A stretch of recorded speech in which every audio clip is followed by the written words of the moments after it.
Hello and welcome to the Roundhouse podcast with Paul Sulentrop of Wichita State University Strategic Communications. We are going to talk today with Terry Nooner, the women's basketball coach here at Wichita State. Terry was hired in April after serving as associate head coach at the University of Kansas. So Terry, you're about 2 months into the job here at Wichita State. Take us through your priority, your to-do list. How have you spent most of the time these 2 months? So my biggest first priority was just to find the staff. Good people that I felt like kind of align with all of my goals and that type of thing. So finding the staff, kind of getting myself adjusted to the city, making sure I met with all of the players that were on the team and just kind of start building those relationships with all the current players that were on the team. And then from there, just trying to figure out what we needed and assessing the team, and then trying to figure out as a staff what do we need to add to the team to make sure we filled out our roster. So as you were advancing through the coaching ranks, coaching at many different places, and I would guess a lot of coaches always in the back of their mind, they're kind of keeping a list, boy, I'd like to work with this person down the road, or if I get a chance to add this person to my staff. Is that the way it went for you to some degree? And it was something that I learned just from all of the different great head coaches that I worked for, and they always would talk about you making sure they had a short list. And I remember working for Coach Brenda Freeze, and I was at Maryland, and she would mentally take notes of when we were out recruiting, like which assistant coaches would show up on time, which assistant coaches were working hard, which ones were on their phones, and that kind of stuff. So for me, that just gave me the mental note of like as I'm out and I would be out recruiting, just kind of keeping a mental note of who was actually out here working. There were coaches who would work when their head coach was there, and when their head coach wasn't there, they wouldn't be working as hard. So just little simple things like that. And then I just wanted to align myself with people that I really trusted, that really had roots and relationships throughout the Midwest, and the people that I really trust and kind of knew how I run things and knew my personality and had areas of strength that may have been my weaknesses. So this would be a good time to remind people about your staff. Antoine Scales, assistant coach. People would know him from his great run at South High School here in Wichita. Brooke Costley played at Emporia State, and Nick Bradford played with you at the University of Kansas. So there's a lot of new going on in the women's basketball program. You have 9 returners back from last season. You've got a freshman, Salese Blow, and 3 other newcomers. How do you go about getting this group familiar with each other, getting comfortable? What's that process like? Well, it's been good that with the new rules, we're allowed to have 8 hours with the players throughout each week for our summer access. So that's been awesome. So we had 3 days of workouts that we could work out with the returners when I first got hired before they started finals. So from there, we just try to lay a little bit of foundational things and kind of like my mantras and mottos and some of the things I kind of live by, and a few of the drills that we'll be going through every day. And then coming into the summer with Treasure starting and then Salese starting, and just kind of trying to build on those foundational things so that when we get into practices and things like that and workouts in the fall, we can kind of hit the ground running. So people are always interested in the newcomers. You have a freshman guard, Salese Blow from Texas, scored about 1 million points down there. Sierra Morrow is a forward, transfer from Miami of Ohio. You mentioned Treasure Job. She is a guard, transfer from Emporia State, played at South High. And then the most recent addition is Jayla Murray, a forward from Florida Southwestern. Give us just a little glimpse of what they're going to contribute. I think the bigger things, all of these kids, I think a thing about me, people find out that I feel like I always have had something to prove to people. Never felt like I really, like going to KU and being a walk-on and probably feeling like I could have got recruited by a school like KU. So I've always played and had like a silent chip on my shoulder. People see my smile and, they think I'm happy-go-lucky, but I think that's where I've gotten. But I think we really try to lock in on players that all kind of have things to prove. They have chips on their shoulders and want to prove people wrong. So Salese, I guess, she was a kid who she was recruited by Coach Keitha, which they did a great job. And she's just a huge, big-time scorer, a strong guard. The most surprising thing about her is just how good a shape that she's shown she's been. since she's gotten here, and me and her, we had talks throughout the process of her coming, and she would ask things she could work on. And one of the main things I told her just make sure as a freshman you come in the best shape that you can. And if you can come in shape, you'll be able to perform a lot better. So she's actually one of our better conditioned players on the team, which that's been a highlight in addition to how well she scored in high school. Treasure's just a leader. I mean, she was a big-time scorer in Emporia State. I talked at my press conference in all of my beginning stages of how I want to make sure that I protected home, and she was a big-time player out of Wichita, and she played for Coach Antoine at Wichita State. But and there were, big-time power schools that were really after her hard, people that really needed point guards. And once they got into the tape and looked at video and seen how good she is as a pick-and-roll player and her ability to score all over the floor, like everybody was on her. But we really sold her on the fact of being able to come home, playing in front of her hometown fans, playing in front of her mom, who's a big-time Wichita State fan. So we were happy, and that was just a big piece for us to show the fans that we really want to make sure we protect at home. Sierra Morrow is a big-time forward from she'll be transferring from Miami of Ohio. She can score inside out. She's a sneaky, strong kid, about 6'1", 6'2". What we love the best about her is the fact that she's a versatile defender, and she can real good three-point shooter from that forward position, which I think will help us create space and drive the lanes for our guards that are good getting in the paint. And then Jayla, who we just picked up, is just, huge boulder chip on her shoulder. She was recruited by SEC schools and ACC schools that were really after her hard, but we really sold her on the vision of trying to be a part of a program that was starting from the ground up. She could play the three, she could play the floor, she could score inside, she could score outside. She's strong, she's tough, she can drive and she can shoot it. So she's going to give us some size on the perimeter, and you can move her inside also. So those are the newcomers, and we're excited about them. So Salese Blow seems interesting. A lot of times when there are coaching changes, we have kids who make different decisions. What was the process like of getting her to stick with Wichita State? Just once I got the job and got our information, we called and we had a real candid conversation, and she was really locked in to want to be a Shocker, and she felt like this would be home. And I talked to her about my vision. I had a real close relationship with a young lady from Dallas who played in Missouri. That's her trainer. That was also assistant coach as I was coming up in the ranks. And so I had conversations with her. And so Ray kind of vouched for, the person I am, the man I am to her and her parents. So I think it made it pretty easy for her. So she was one that I wanted to make sure that we had to lock in as far as the incoming class. So you have the returners, 9 returners from last season. Do you watch a lot of video of last season to get a feel for them, or do you prefer having a clean slate? Yes, I watch film just to try to see. I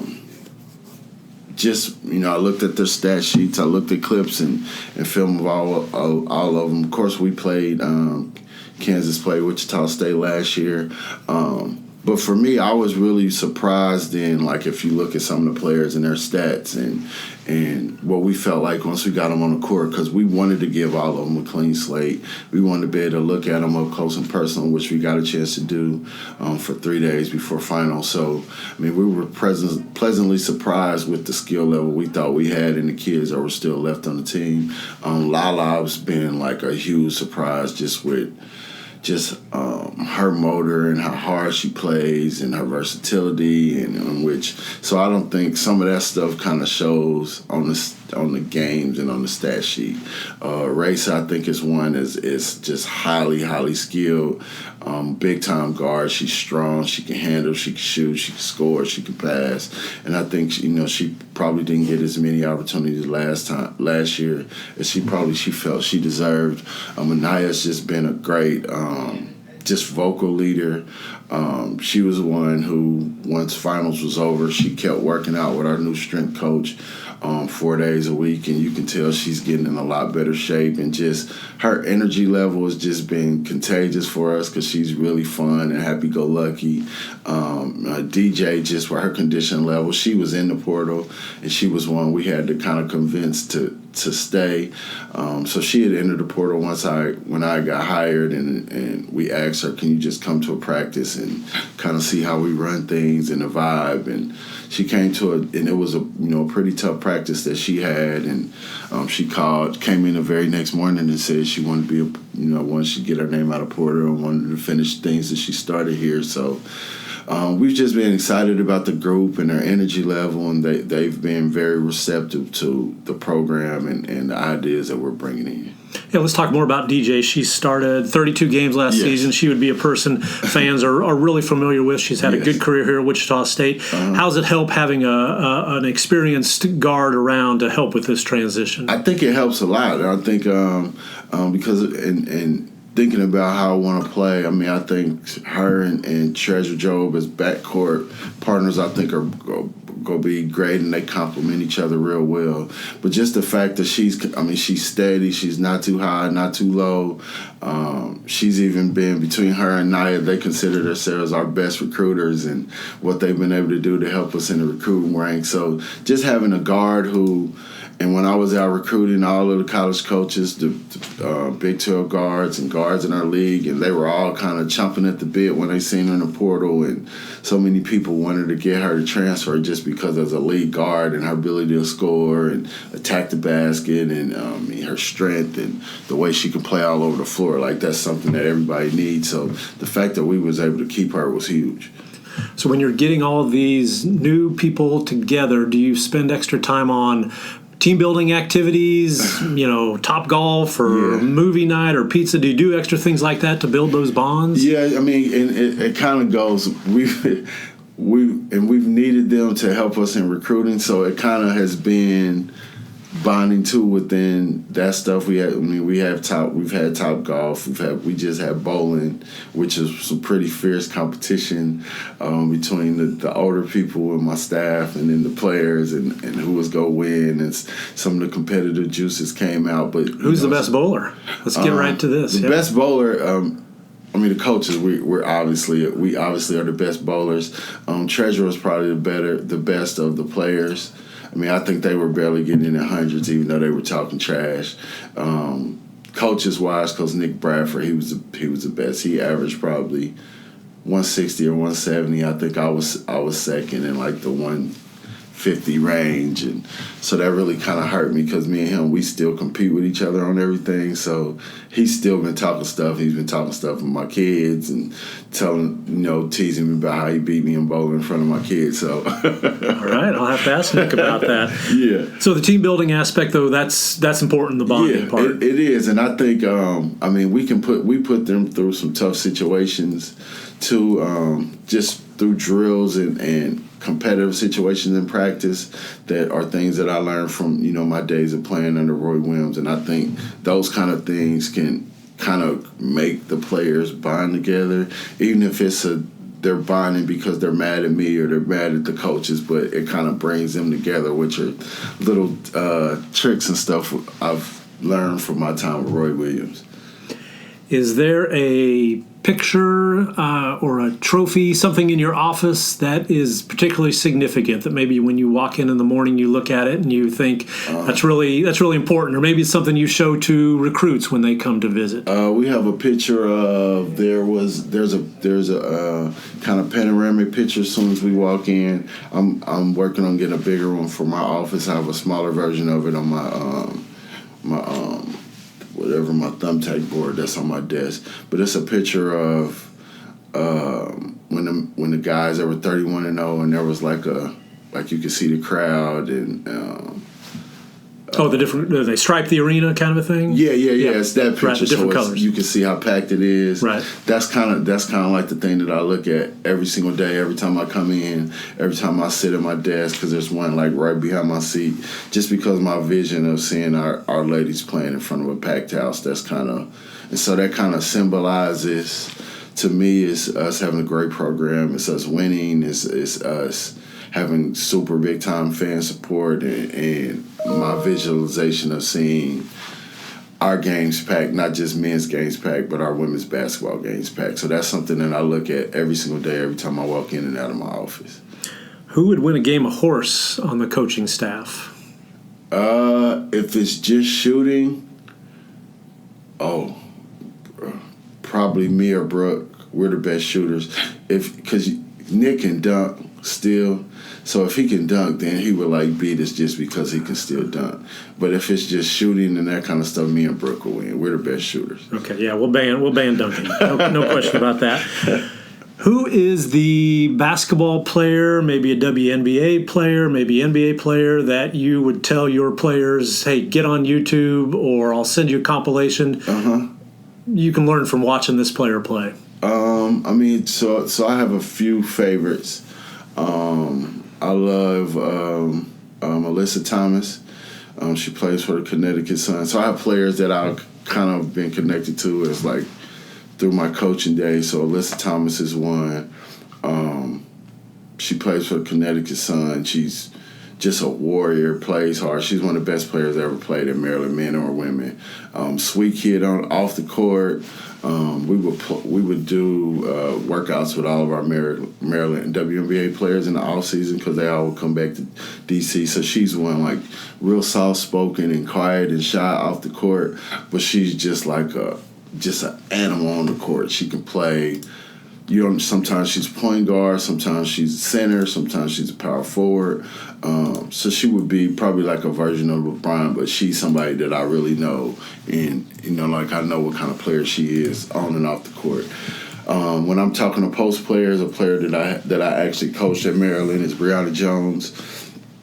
She also played at the Connecticut Sun. She was a pre-med major, first team, second team All-American, first team All-Conference during my years at Maryland. And this kid was just dominant. And that's just the kind of show that you can still do everything you want to do academically and be academically sound and then still be dominant on the court. She's another one who's just came into college as, probably not the best condition, and watch her working every day and seeing how she transformed her body and her eating habits and her leadership. And she would be in the gym 30 minutes before practice where we would work out before practice, and then we would practice, and then she would want to do stuff after practice. So she would be one. Shook Sutton, I would say, is another one who was a point guard. She's in the WNBA. She starts for Phoenix Mercury, and she was a kid who she was first team Big 12. She played for my program, the Missouri Phenom, a sweet kid from St. Louis.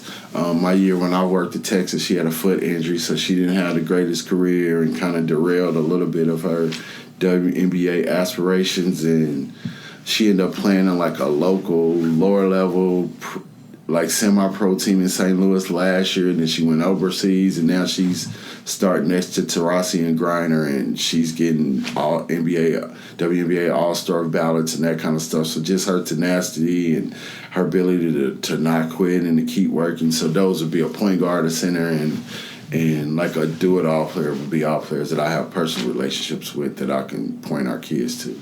So in addition to coaching at Kansas, you coached at Texas, Maryland, Alabama, Southern Illinois. You also spent a year, 2018-19, player development coach with the Cleveland Cavaliers. Yes. What did you learn there? How did that, working with those kind of people, those kind of athletes, how has that, informed and helped your women's coaching career? I think for me, the biggest part was the importance of player development. I think a lot of times in college, because you're limited in the amount of time that you can have practice time and work with your players,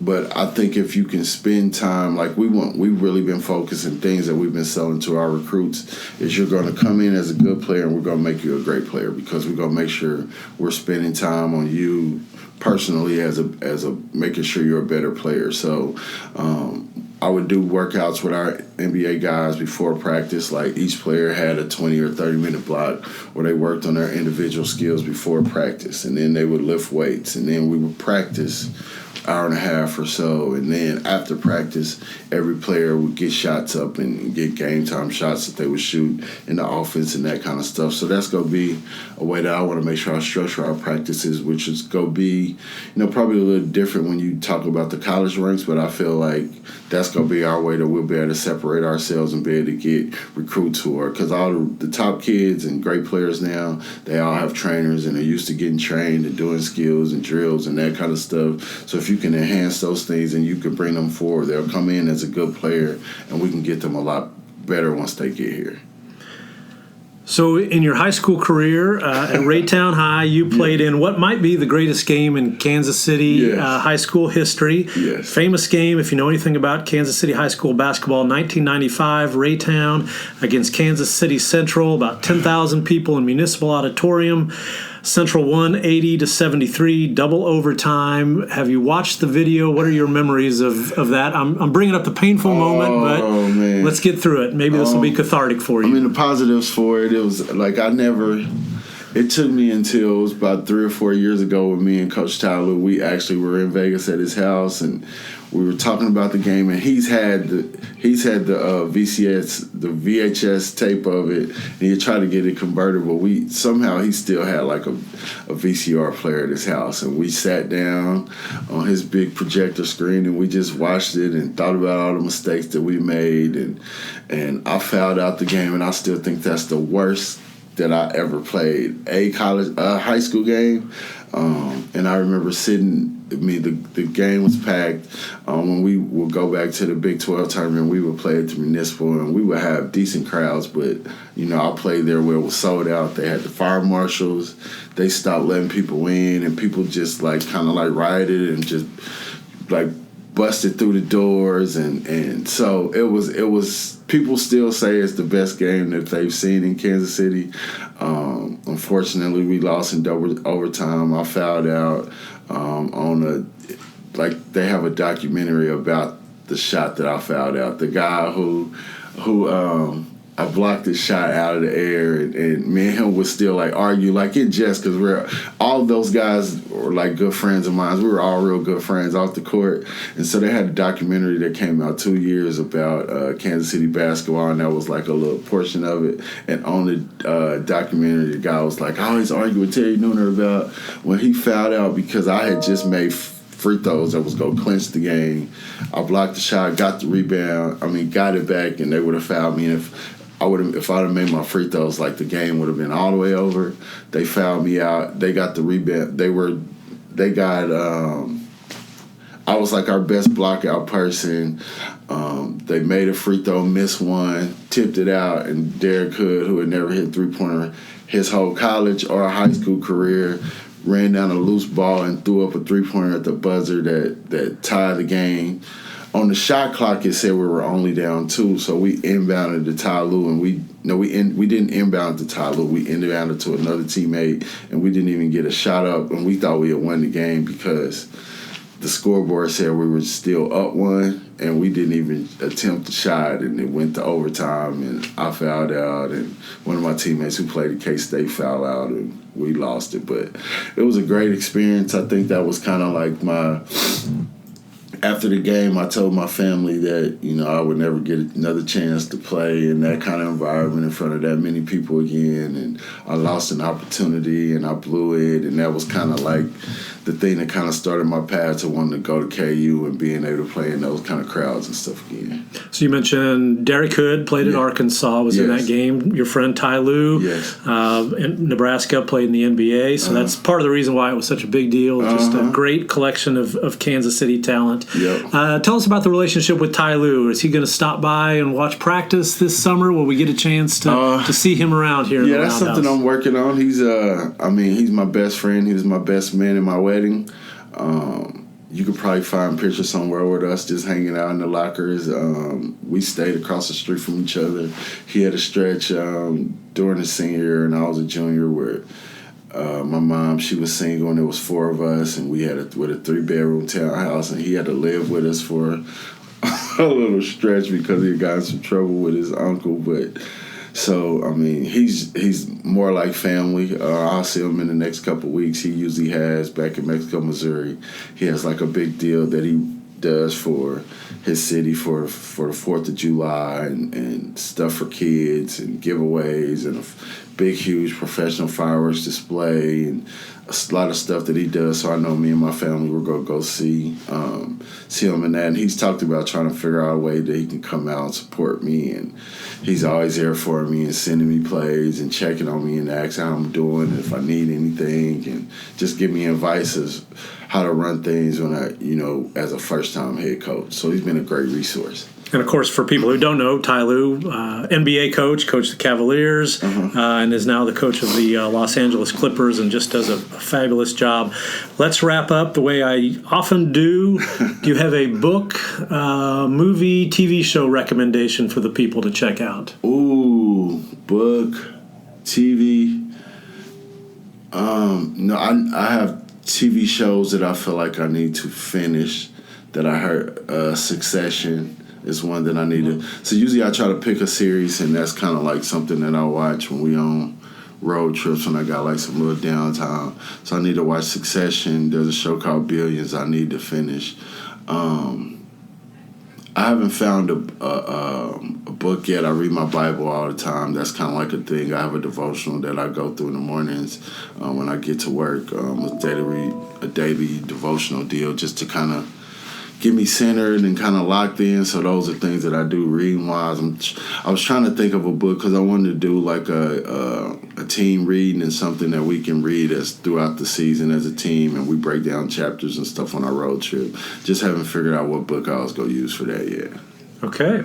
Excellent. Terry Nooner, thank you very much for your time. We appreciate it. All right. Thank you.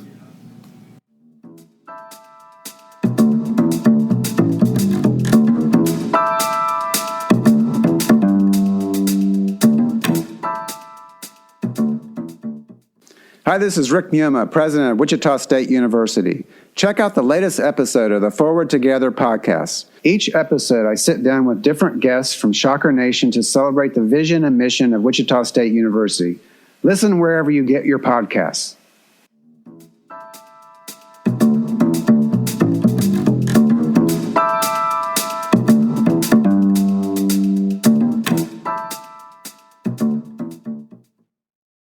Thank you for listening to the Roundhouse podcast, courtesy of Wichita State University Strategic Communications. We encourage you to rate, review, and subscribe wherever you get your podcasts. You can find more Roundhouse content at GoShockers.com. It's over! It is over! Ladies and gentlemen, say it slowly and savor it. Wichita State is going to the Final Four for the first time in 48 years. Unbelievable. What a scene, folks. The Shocker fans are just going crazy in the stands. Just maybe the greatest win in the history of Wichita State basketball.